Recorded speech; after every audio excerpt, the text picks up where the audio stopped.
Hello and welcome to In Conversation with the one-hour mentor, Anaggh Desai.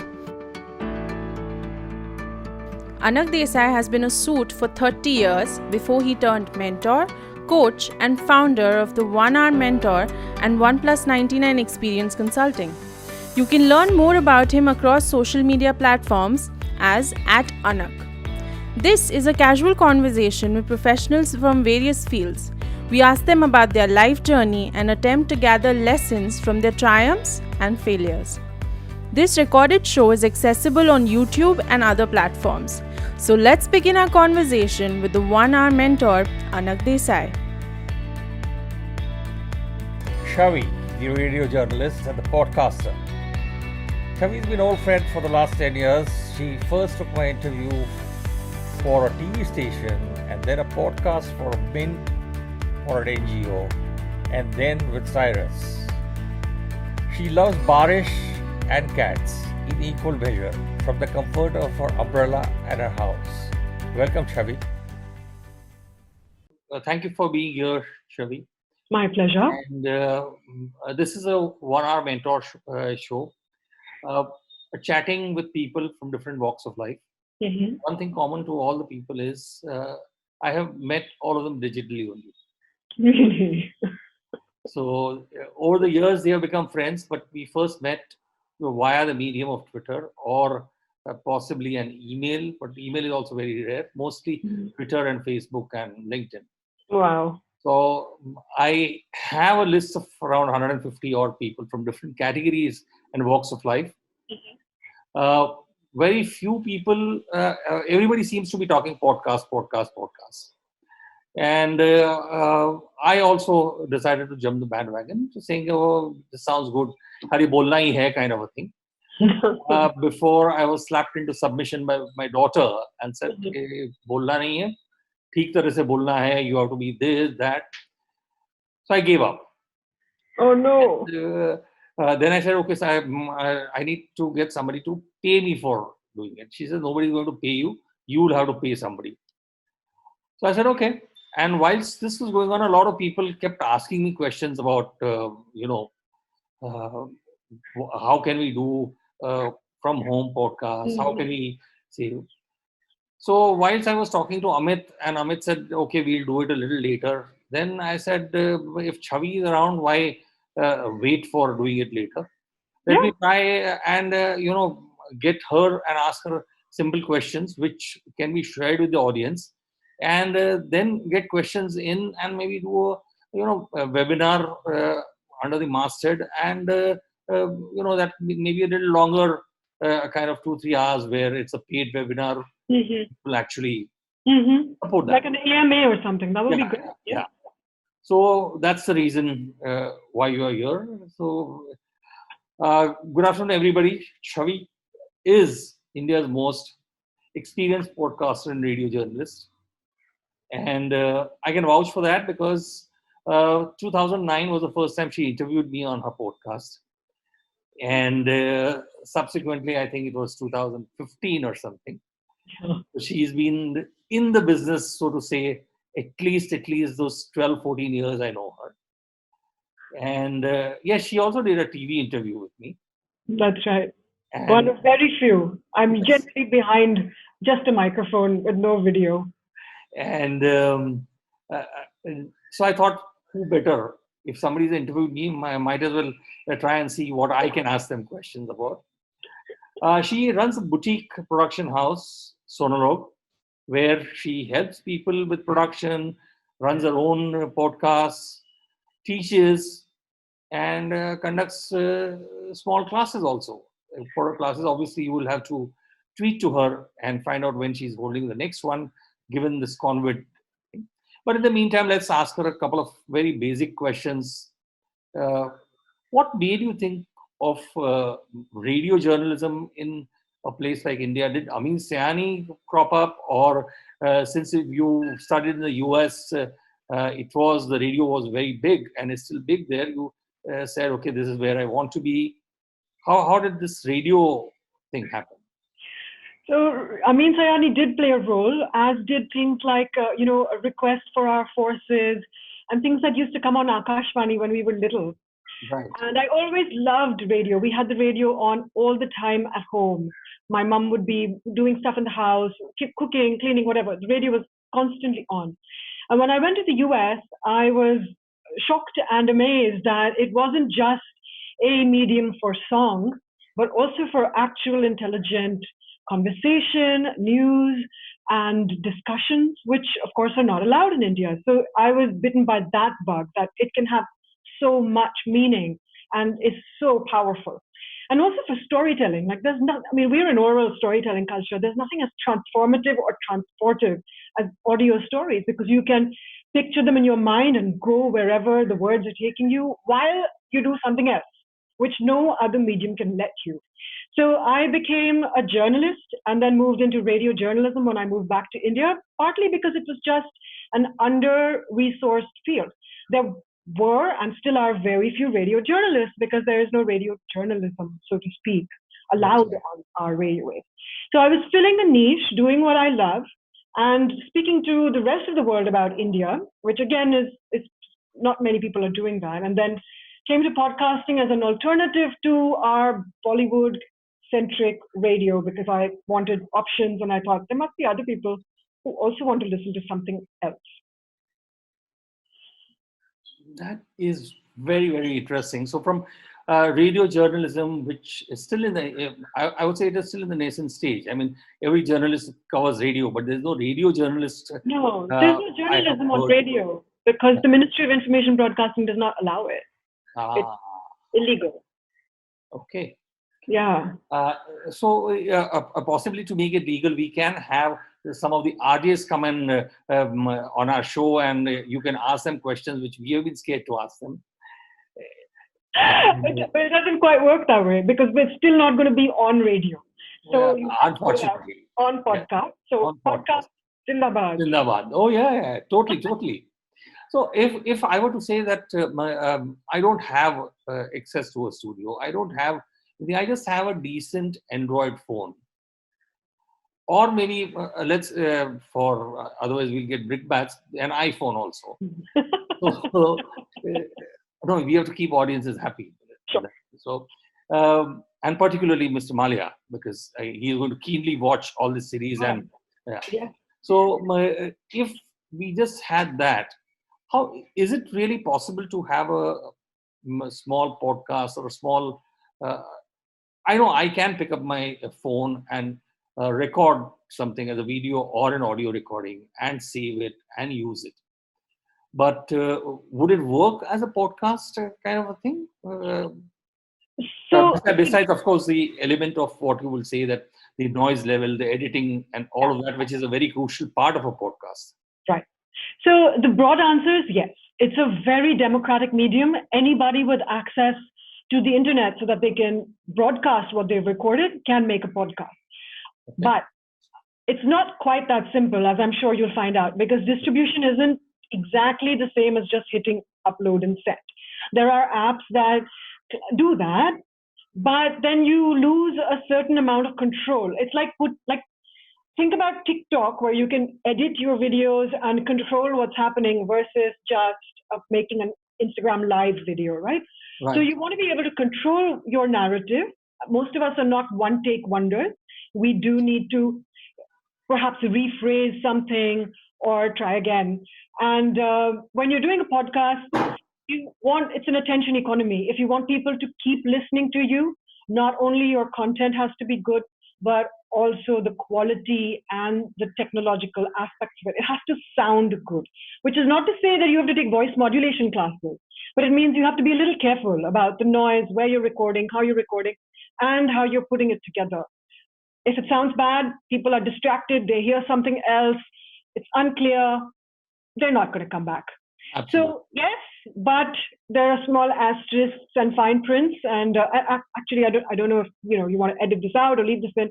I do a webinar series right now in the time of COVID, and one of the modules is on recording remotely because nobody has access to a studio at this time. Lovely. So has that webinar already been done, or it is slated so that people can watch? I've done one round, and there's a second set starting on the 26th of April, Monday. Yeah. Brilliant. So, in terms of numbers, how many podcasts would you claim to have done, or does it matter? Does it not matter? I've never Like counted. I should. people say, "Oh, I got 100 bylines," Ah, or something like that. wow. Um, so for podcast, so I'll differentiate. I am a producer. I am also so for a long time nobody made money making podcasts. Right now I've branched out and I have made it a business. I produce and also coach other clients who want to make podcasts but can't do it in house because there are technicalities involved. Everybody doesn't want to spend time, effort, and money doing it. Fine. So that's how I'm getting by. But before that, as a career journalist, broadcaster, podcaster, I also contribute to paid programs. Those are definitely over 100. In terms of podcasts I have made, I mean, my LSD cast, Love, Sex, and Dating podcast, which was India's first and longest running love, sex, dating advice podcast, got to 72 episodes because we didn't know the concept of seasons. We hadn't realized we could actually stop. Absolutely. So we just kept going. So definitely more than 100. And then I've produced seasons for other people. And gosh, yeah, I don't even know. So why don't you bring back LSD with the new question answer series? It's in the works. I have to say, we've just been a little lazy. But yeah, it's in the works. We're thinking of rebranding it slightly and changing, and maybe going with seasons so that we don't exhaust. Exactly. Yeah. Possibly, even have just 6 every quarter or something, so people gather all their questions and be ready to hit you with those questions. We're open. Everybody watching, send your questions to the love gurus, Prem and Rogue, and we'll answer them. That, so if one were to name say a kind of topic which says, a general topic, if everybody seems to pile on onto the common topic that this is COVID, so everybody has suddenly turned an expert on COVID-19 and what we are going to do after that. Yes. Okay. Post that, everybody is old podcast nobody is going to listen to because this is not something that everybody refers to, and so on and so forth. So, chalo behti ganga mein sabne haath dho liya. Correct. Now, I'm trying to understand if there is an expert in India who talks on expert topics only, compared to, if a Seth Godin talks about XYZ or ABC in the US, and they talk, about what they know and what they can. If things were that simple in India, who would you say name in terms of family, bringing up children, and I don't know, maybe business, maybe one each on all three of these? I have no children, so I would not know. I don't even read or talk to people about children, so I'm absolutely the wrong person to suggest an expert. Same with business. I mean, I follow very different and verticals in business, but I'm sure you can suggest other people. And the thing is, if you want to share domain knowledge, you don't have to be the highest ranked or the national advisor. You just have to have an authentic viewpoint, but also please, back it up with some science and do your research. I would say if you're going to give value, then you have to have backing behind it of information that is actually true. So I can't name anybody who I would want to listen to because I wouldn't listen to a parenting podcast at all. But that doesn't mean that we're not open to suggestions or I wouldn't produce one because there's a market for it. But this is a question I can't answer. Ask me about pets or something. I can probably answer that. Okay. That's what I said. Anybody. I'm not talking about expert as in that person has knowledge about that. But, okay, about a pet. So like maybe, a dog. And now somebody who's made it interesting to say 12, 14, 16, 17 episodes of his or her podcast about a particular child animal topic, which you may not be very inclined towards listening to it. But, it's that whole experience, oh yeah, it's fun kind of a thing. So whilst I'm talking about, when you ask me, yes, there are a pretty number of people who talk about business and talk about marketing. And I look at one or two or listen to a couple of them. Unfortunately, most of them are known people. So Right. there are multiple platforms on which we interact. And unfortunately, everything is the same on each platform. So, I mean, if I've interacted and we have had a discussion on an X topic, and if it comes up as a podcast, I'm not likely to listen again to the podcast. Fair enough. So against that, something like I said, do I like dogs? Yes. In somebody else's home, yes. But that doesn't mean I would not want to know about it, precisely because amongst my businesses or verticals I advise, there are people who are running dog hostels. So now to add value to the whole proposition, I don't want to Google and find out if this dog will like an AC or this dog will like a shears or something of that sort. I want something which, so that's where it is at. I don't want an expert. I want somebody who has experience. So if you were to say like, okay, let's talk about a cat. I think a Lucid or you or a couple of others, when they tweet about a cat or something, I will look at it. Okay, it may not be of interest, but I know that, okay, this is somebody who has lived with the cat for so many years. So it's more authentic to me than an expert or a doctor saying ki, you have to cut the nails of the cat every 15 days or whatever. Sure. So that's, it's an interesting thing because, for example, on Twitter, which is, like a hybrid of a push and a pull medium, right? Like you followed us. Now, whatever we tweet about, whether it's suddenly I start tweeting about cars or my cats or the rain, barish, you will see it because you have chosen to follow me. So in that sense, podcasting is similar because it's a pull medium, but it's also more selective because it's by topic, not by person generally. Like if I'm making a podcast, I don't think I would do the Chhavi podcast and then talk about all the different things. Maybe I would, but you would have chosen that, and you would have also decided when to listen because it is such a like it's an OTT medium, right? So now if you're not interested in parrots, so you're not interested in cats, chances are you won't follow me. But that's the beauty of podcasts. There is literally something for everybody out there. If you like knitting, there is a knitting podcast. If you like cats, there are thousands of cat podcasts.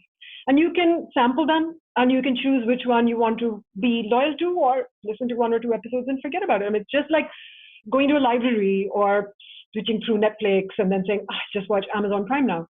So authenticity does matter, but then there is also the breadth of topics out there. And that way, I think podcasts are quite cool because, there are a million podcasts on the Apple podcast. So that brings us to the next question of which are your favorite apps or your recommended apps to listen to a podcast? So I would love Android and iOS, of course. So both the native apps have a lot going for them. Both the Android Google Podcast app and the Apple Podcast app have a lot going for them. But they're not amazing. Google really needs to up its game because it doesn't have playlists. What the heck is that? So I actually prefer Podcast Republic, which I think is available on both because you can really customize how you want to listen, in what order. You can make different playlists. You can set it up. You can go into drive mode. And it's a really good experience. I mean, everything is available on most apps. So I think that's, and if you want to go into a paid one, Overcast is really good. But Podcast Republic is free and it's got all the bells and whistles that I need. Okay, COVID-19 for your business, a boon or a bane? So far, I think I'm going to coast through it, but I also feel like for podcasting in my client sphere, podcasting comes onto the marketing budget, and as we all know, that's the first thing to get shaved. So bane, definitely bane. Also, I can't go to studios anymore. So all studios are shut. I mean, who wants to be handling equipment and all of that? Yes, absolutely. You can't. And it's close quarters. It's a scary prospect. What's the first thing you want to go out and eat once COVID is done and over? Oh gosh, Bengali food. Woo, that's a revelation. It seems so out of the realm of possibility right now. So basically tells me that with Dina and all of us, we need to visit Oshivra. That means you people need to come here because there are like 11 of them open here. Gosh, Yes. how do we get there? We'll have to wait till after lockdown, and then that's locked. We're going. Yeah. Okay. So they have right down from the smaller ones to the thali ones, the veg ones. Yeah. I think the Oshivra Bengali population is really having a great time. So where I live, misal pav is not a problem, but I'm just not that interested in misal pav. Sorry. So what's your favorite drink? Working, non-working? Sorry? Working, non-working? Working or non-working drink?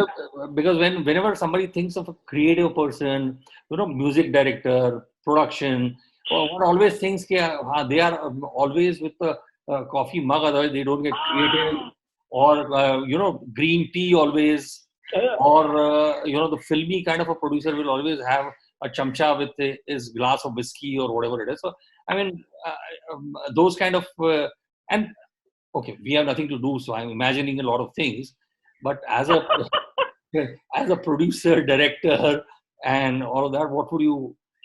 So how can you visualize, Chhavi, sunglasses or glasses on top of a head with 3, mics and shouting, and what's the drink with that?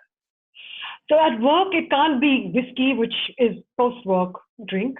So it would be a coffee or I've been experimenting. So I make kombucha. I've also just made ginger ale from scratch, which is a little easier than I thought. Yeah. No green tea. God, I think I made a resolution to stop drinking green tea because it's vile. I just don't like it. Green tea is something when you want to reduce, you go and bring your own green tea, which means you walk whatever 80, 100 kilometers and come back and drink. Then you reduce. Otherwise, it's just water. So yes, a bad water. I'd rather just drink water. Yeah. And I didn't know, because then I would probably have you enlisted onto our Scotch and Coffee Club also. I'm happy to drink both, but daytime and evening, Scotch is always evening after 7. Yeah. So that's a nice time. So by the time you reach there, it's 8 o'clock. So good for. Perfect. Thank you so much, Chhavi, for being on this. My pleasure. We will, once we get some feedback, we are going to come back to you with your interviewing a couple of RJs from Ahmedabad, Baroda, and Pune, and of course, a webinar for some of the listeners. Thank you. Let's do that. Okay. Bye-bye. Thanks, Anaggh. See you. Bye-bye. If you like this episode, like, share, and subscribe to the 1 Hour Mentor, Anaggh Desai.